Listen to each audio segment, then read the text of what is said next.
est trois, il y a des journalistes. Ah oui, il y a la presse. Vous êtes trois. Non, oui, mais pour le... Très bien, et ben alors je vais rentrer.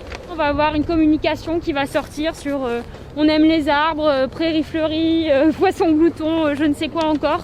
Alors que derrière se cachent des énormes projets d'artificialisation, des projets qui vont détruire le vivant et qui vont empêcher de faire de la lutte contre le changement climatique et qui fait qu'on va se prendre, qu'on fonce droit dans le mur par rapport à la crise climatique qui nous concerne toutes et tous. Donc on va leur donner ce courrier qui détaille tout ça pour qu'ils soient au courant et qu'ils arrêtent de se cacher dans leur bâtiment.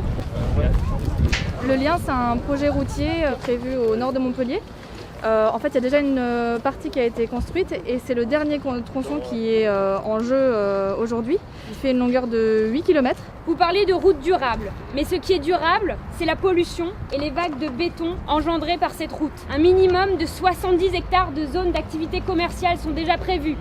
La carrière Lafarge-Granulat attend en embuscade l'ouverture du lien.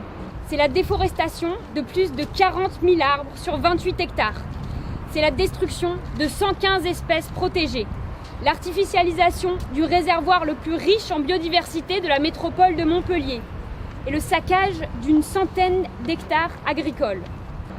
Vous dites que le département n'a aucune responsabilité sur ces projets. Mais rappelons qu'une route connecte, désenclave et ouvre donc bien la voie vers de nouvelles zones à urbaniser. Construire des nouvelles routes, pendant quelques temps, du coup, ça va fluidifier le trafic, mais comme ça va offrir une nouvelle possibilité de prendre la voiture plus facilement, puisque du coup, il y a moins d'embouteillages, donc on perd moins de temps dans les embouteillages. Du coup, ça va inciter les gens à prendre la voiture. Ça donne accès à des endroits jusque-là inaccessibles, et qui vont être bétonnés. Donc, ça va des nouveaux magasins, des nouveaux lotissements et tout ça. Donc, ça va augmenter l'urbanisation, donc le nombre de personnes qui ont une voiture. Et donc, très rapidement, les routes sont à nouveau saturées. On pourrait avoir des lignes de bus directes qui vont de chaque village au tram, par exemple, puisque le transport public à Montpellier est très bien organisé, mais dans les villages, pas du tout. On pourrait inciter les entreprises à décaler les horaires de travail. Et on pourrait aussi redynamiser les villages, donc ouvrir des commerces de proximité, essayer de relocaliser le travail dans les villages. Avoir une autre vision de la métropole, qui n'est plus une métropole, mais des villages vivants. Alors que la métropole de Rouen vient d'abandonner son projet de contournement autoroutier, que l'extension de l'aéroport de Roissy est jugée obsolète, vous vous obstinez dans cette impasse des projets inutiles. Vous êtes les promoteurs et vous serez les responsables de cet avenir de pollution et de mort.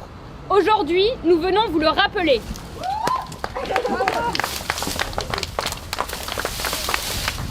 Donc là, c'est bientôt les élections.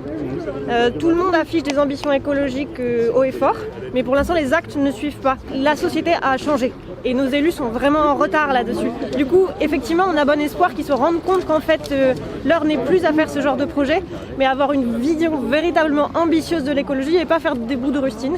Et qu'on espère que du coup, ils vont comprendre ce qui est en train de se passer autour d'eux et arrêter ce projet fou.